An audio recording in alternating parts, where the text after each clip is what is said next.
Oh, j'ai pas ma casquette. Putain. C'est la première fois que j'allais faire une vidéo sans ma casquette. C'est très bizarre. Vous avez quand même pas cru que j'allais faire ma vidéo sans ma casquette quand même. Attends. Ça aurait été un John sans chep, tu vois. J'espère que vous êtes en forme. Moi, ça va super en tout cas. Aujourd'hui, du coup, je vais vous raconter deux histoires. Alors, la première, ce sera l'histoire d'une abonnée. Elle a vécu un truc bien flippant. Et voilà, ce sera un petit peu un mix aujourd'hui parce que la deuxième histoire, ce sera une histoire que j'ai trouvée sur Reddit. Alors, elle est sortie il y a pas très longtemps sur Reddit, donc si elle a déjà été racontée, et ben tant pis, hein, voilà, j'ai décidé de plus me prendre la tête avec ça, parce que c'est pas un truc que je peux contrôler. Donc voilà, j'espère que la vidéo vous plaira. Bah du coup, je vais lancer le générique et je vais vous raconter ces deux histoires.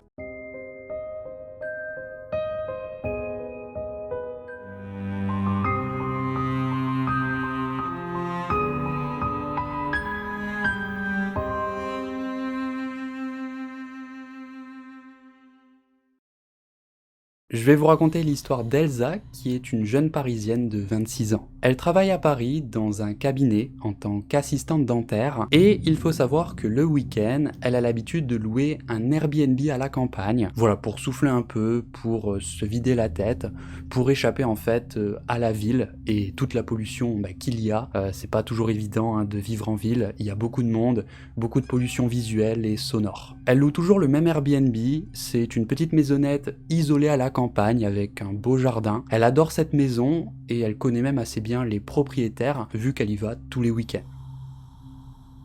Un week-end, Elsa a donc comme d'habitude prévu d'aller séjourner dans cette maison. C'était un samedi matin, donc elle a fait ses affaires, elle est montée dans sa voiture, elle a conduit jusqu'à là-bas et elle s'est garée devant la maison. Elle a ensuite commencé sa journée, voilà, sa journée s'est très bien passée. Le soir, elle s'est fait à manger, elle a regardé un petit film sur Netflix et elle est allée se coucher.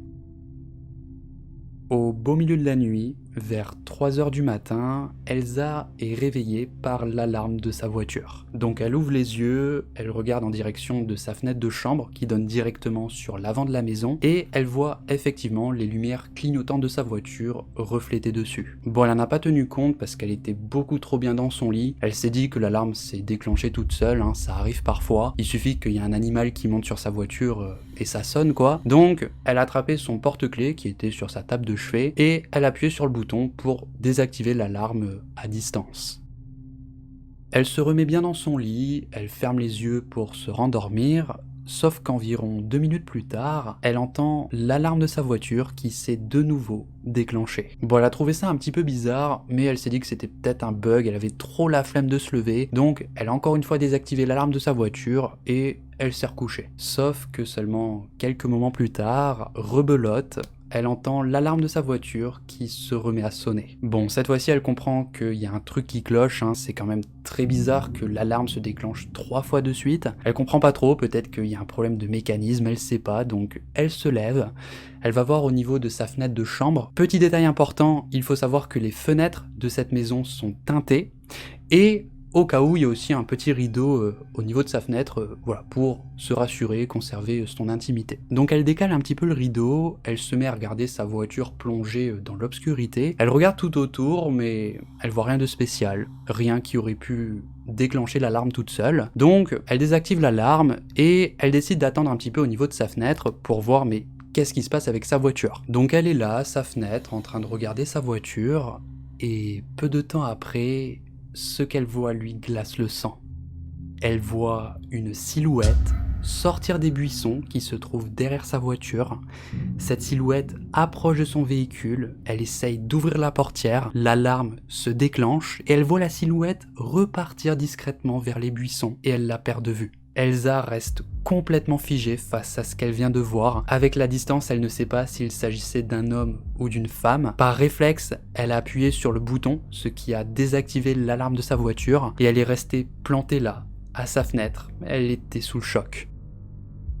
Quelques instants plus tard, elle revoit cette silhouette émerger des buissons et elle escalade maintenant la clôture de la maison. En voyant ça, Elsa est prise de panique, elle sort de sa chambre en courant, elle descend les escaliers à toute vitesse. Elle voulait s'assurer que la porte d'entrée est bien verrouillée et en arrivant en bas des escaliers, elle s'arrête net parce qu'elle voit un homme arriver au niveau de l'une de ses fenêtres. Cet homme se met à essayer à regarder à l'intérieur de sa maison. Elle le voit regarder un petit peu partout. Elsa ne bouge pas de peur que cet homme l'entende et la voit. À ce moment-là, elle sent son cœur battre à fond. Elle ne bouge pas d'un centimètre. Elle voit l'homme essayer de regarder à travers sa fenêtre. Et puis, elle le voit se diriger vers le côté de sa maison. Donc elle le perd de vue et quelques secondes plus tard, elle entend et voit la poignée de la porte d'entrée bouger comme s'il essayait de rentrer à l'intérieur. Heureusement, la porte est verrouillée. Elsa profite de ce bruit, elle se jette derrière le canapé du salon pour se cacher. Elle pouvait entendre ses pas aller et venir à l'extérieur de la maison et c'est à ce moment-là qu'elle s'est rendue compte qu'elle a oublié son téléphone portable sur sa table de chevet. Et donc elle ne peut pas appeler la police. Elle est restée cachée,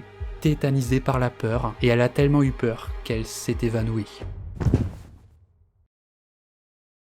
Lorsqu'elle a ouvert les yeux, elle a vu qu'il faisait jour. Son premier réflexe a été de regarder tout autour d'elle. Elle s'est précipitée à l'étage, elle a attrapé son téléphone, ses affaires, elle s'est précipitée en bas des escaliers, elle est arrivée devant la porte, elle a pris une grande inspiration. Elle a ouvert la porte et elle a couru jusqu'à sa voiture. Elle ne s'est même pas changée, ce qui veut dire qu'elle a couru en pyjama. Elle est montée dans sa voiture et elle a foutu le camp d'ici. Elle a par la suite appelé les propriétaires de cet Airbnb pour leur raconter son histoire et elle leur a dit de faire très attention s'ils vont à la maison aujourd'hui. Voilà, depuis ce jour, elle n'a plus jamais mis les pieds dans cette maison. C'est une histoire qui lui est arrivée l'année dernière, en avril 2021, et à l'heure où je vous parle, la maison est toujours sur Airbnb. C'est une histoire qui m'a vraiment pas mis bien.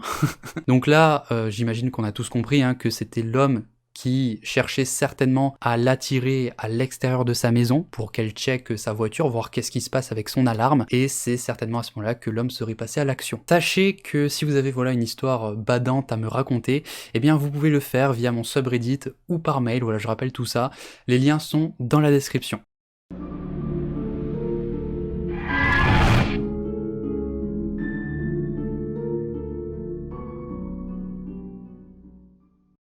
Je vais à présent vous raconter l'histoire de deux potes que l'on va appeler Greg et Sylvain. Greg nous explique que ce qu'ils ont vécu ce soir-là ressemble un petit peu à un cliché film d'horreur, et pourtant il nous explique que ça s'est bel et bien passé, c'est une histoire vraie. Depuis que Greg s'est dégoté un véhicule fiable, les deux garçons ont décidé de partir camper assez régulièrement dans des coins bien reculés de leur état. Voilà, bon déjà, l'histoire commence bien, vous savez que dans des coins reculés, ça se passe souvent pas très bien. Au moment de cette histoire, on est vendredi soir, Greg et Sylvain ont décidé de retourner camper à un endroit où ils sont déjà allés camper la semaine dernière, et ça s'était très bien passé, ils avaient passé une bonne soirée, et donc ils ont décidé d'y retourner. Ils sont arrivés à leur spot de camping, ils se sont installés, voilà, ils se sont mis bien, ils ont fait un feu, ils se sont mis à discuter, à boire de l'alcool, ça se passait plutôt bien, il était aux alentours de 21h, il faisait complètement noir dehors, le soleil était couché depuis longtemps, la lune était pas encore montée, et donc il n'y a que leur feu de camp qui les réchauffe et qui leur procure un peu de lumière. Ils sont donc en train de discuter tranquillement au coin du feu, quand soudain, ils entendent un homme hurler. Greg et Sylvain s'échangent quelques regards inquiets, ils se demandent qu'est-ce qui se passe. Ils se taisent et ils écoutent en silence. Au début, ils espéraient que c'était juste un mec bourré qui s'amusait un peu trop, mais c'était évident que c'était pas des cris d'amusement, mais plutôt des cris d'angoisse, des cris de peur, et ils ont entendu également des cris de colère. Ils se retrouvent donc dans une situation très angoissante, imaginez un petit peu, ils sont dans le noir, au beau milieu nulle part, dans les bois, à plus de 8 km du réseau le plus proche. Ils entendent les cris continuer, ça a duré pendant 5 bonnes minutes, des minutes qui leur ont semblé des heures. À ce stade, ils se sentent extrêmement paranoïaques. Ils savent pas trop quoi penser de tout ça, mais il y a des idées qui leur traversent l'esprit, et donc ils ont attrapé tout ce qui pouvait leur servir comme arme, et notamment leurs armes à feu, parce qu'ils sont armés. Ils ont continué de regarder la forêt tout autour d'eux en restant sur leur garde. Après 15 longues minutes d'angoisse et de paranoïa, Greg a failli tomber de son siège lorsqu'il a vu une lumière arriver à leur campement. Greg a accueilli la personne d'un basique « Bonsoir ». L'homme arrive dans la lumière de leur feu de camp et leur demande rapidement s'il peut leur rendre un service. Greg et Sylvain, qui sont dans le stress, ils sont tendus, ils lui ont répondu à l'unisson « ça dépend du service ». Et l'homme leur demande s'il peut rester quelques instants avec eux à côté du feu. Bon, vu qu'ils sont deux et qu'ils ont leurs armes à portée de main, ils ont accepté. L'homme reste donc à leur côté, il y a un court silence pesant qui s'installe, et donc Greg commence à lui demander qu'est-ce qui se passe ici, bordel? L'homme commence à leur expliquer qu'il était en train de camper avec son ami en bas du chemin, et d'un coup, son pote a complètement perdu la tête, il a essayé de le tuer. Avant même qu'il puisse terminer sa phrase, Greg lui a demandé « Attends quoi? C'était ça les bruits qu'on entendait tout à l'heure ?» L'homme hoche lentement la tête en regardant fixement les flammes. Et il commence à leur raconter son histoire. Il leur explique brièvement qu'ils étaient en train de chill à leur campement, tranquillement, et d'un coup, son pote s'est mis à crier et à crier sans s'arrêter. Il a commencé à devenir violent et s'est jeté sur lui, sur cet homme qui s'appelle Gary. Gary lui a dit de reculer et de se détendre, tranquille, mais le mec a continué de se rapprocher de lui en devenant de plus en plus violent. Gary était persuadé qu'il allait le tuer, alors il a attrapé ses clés, sa lampe de poche et il s'est mis à courir. Le mec s'est mis à le courser pendant qu'il courait. Gary leur a également précisé qu'ils n'ont pas d'arme à feu mais ils ont une hachette. Greg et Sylvain se sont échangés des regards étonnés, et puis Greg a réalisé quelque chose. Il a demandé à ce mec « Mais attends, mais s'il t'a couru après, ça veut dire qu'il te cherche là ?» L'homme hoche la tête et au même moment, comme dans un film d'horreur, ils entendent des cris qui semblent provenir du sentier principal à seulement une dizaine de mètres de leur campement. Greg nous explique qu'il n'a jamais entendu quelqu'un crier comme ça. C'était vraiment le cri d'un mec devenu mais complètement fou quoi. Les trois garçons se sont dépêchés d'éteindre leur lumière avec la boule au ventre, de peur que cet homme complètement dérangé les repère, mais par miracle, il ne les a pas vus. Il a continué de descendre le chemin en criant. Ils ont entendu les cris s'éloigner de plus en plus. Greg et Sylvain se sont donc retrouvés à discuter un petit peu avec Gary, et ils ont appris qu'en fait, Gary et son pote Ty, donc le mec devenu complètement fou, avait pris chacun entre 4,5 et 5 grammes de champignons magiques. Voilà, c'est en fait une drogue. Ty est en fait son collègue de travail. Tout allait bien entre les 3 à 4 heures où ils ont pris cette drogue, et puis d'un coup, il est devenu complètement fou. Ils ont entendu les cris se faire de plus en plus loin pendant plus de 2 heures. Il était maintenant aux alentours de 23 heures et il fait très froid dehors, il fait -1 degré. Gary leur a dit que Ty n'a pas de veste ou de lampe de poche, donc il a peur qu'il fasse de l'hypothermie ou que le type se perde dans les bois. Mais le truc c'est que Greg et Sylvain ont bu pas mal d'alcool, ils peuvent pas se permettre de prendre la voiture et d'essayer de chercher un signal. En plus de ça, les routes sont gelées et Gary, lui, de son côté, était encore sous l'influence de la drogue.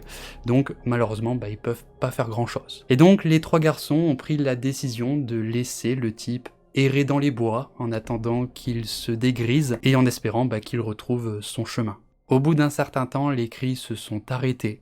Ils ne l'entendaient plus crier.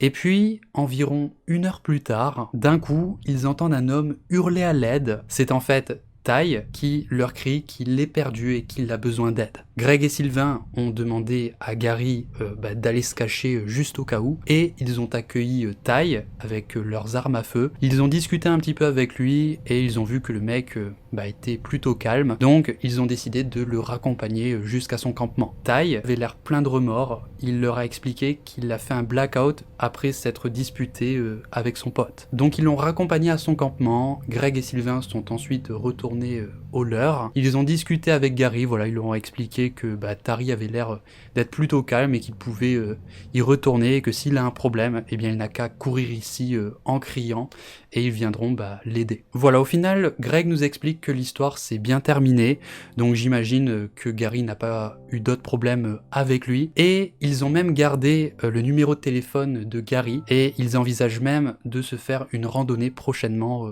avec lui. Voilà, et c'est là que l'histoire se termine. J'ai bien aimé cette histoire parce que voilà, c'était encore une histoire de feu de camp. J'adore les histoires de ce type-là. J'ai bien aimé parce qu'en fait, je m'attendais pas du tout à ce que ça se passe comme ça. Au début, lorsqu'ils ont entendu des cris, je me suis imaginé le pire. Je me suis imaginé, il y a un tueur en série dans les bois qui a essayé d'assassiner quelqu'un. Et lorsqu'ils ont vu justement cet homme qui est entré dans leur campement, je me suis dit, c'est le tueur en série qui veut maintenant se débarrasser d'eux. Et au final, pas du tout. C'était juste le pote de cet homme qui est devenu complètement fou après avoir pris de la drogue. Et franchement, l'histoire m'a quand même bien fait flipper parce que c'est vrai que tomber sur un homme dérangé, potentiellement armé, ça fait peur quoi.